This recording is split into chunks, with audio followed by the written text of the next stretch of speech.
In the constitution of ancient Rome, the lex curiata de imperia was the law confirming the rights of higher magistrates to hold power, or imperium. In theory, it was passed by the comitia curiata, which was also the source for leges curiata pertaining to Roman adoption. In the late Republic, historians and political theorists thought that the necessity of such a law dated to the regal period, when kings after Romulus had to submit to ratification by the Roman people. Like many other aspects of Roman religion and law, the lex curiata was attributed to Numa Pompilius, Rome's second king. This origin seems to have been reconstructed after the fact to explain why the law was required, at a time when the original intent of the ceremony conferring imperium was no longer understood. The last two kings, however, were said to have ruled without such ratification, which at any rate may have been more loosely acclamation. The law was passed in an assembly that during the late Republic existed in name only, the Comitia Curiata, based on the Curii.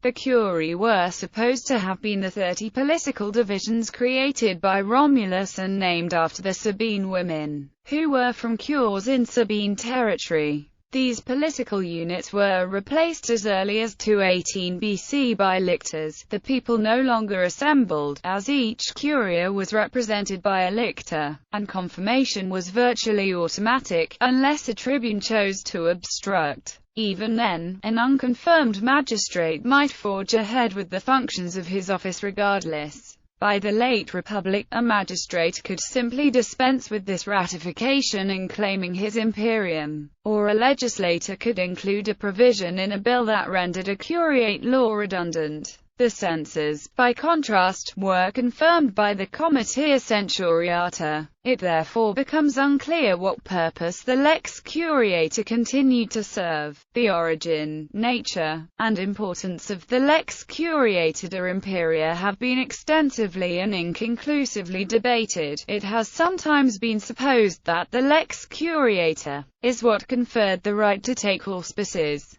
though scholars are not unanimous on this point. H.S. Versnell, in his study of the Roman triumph, argued that the lex curiata de imperia was a prerequisite for a commander before he could be awarded a triumph. Imperium, Versnell maintained, it was not granted to a commander within a political framework, but was rather a quality within the man that manifests itself and is acknowledged ceremonially by a lex curiata de imperia. The lex was not fundamental to the holding of imperium or auspicium, but was rather the act through which the people expressed their recognition of that authority. Even if the lex curiata became largely ceremonial, it retained enough force to be useful for political tactics when evoked. Tribunes could obstruct its passage. The consuls of 54 BC lacked the lex, and their legitimacy to govern as proconsuls was questioned during the Civil War. The consuls of 49 used their own lack of a lex as an excuse for not holding elections for their successors. Selected bibliography. Lintott, Andrew.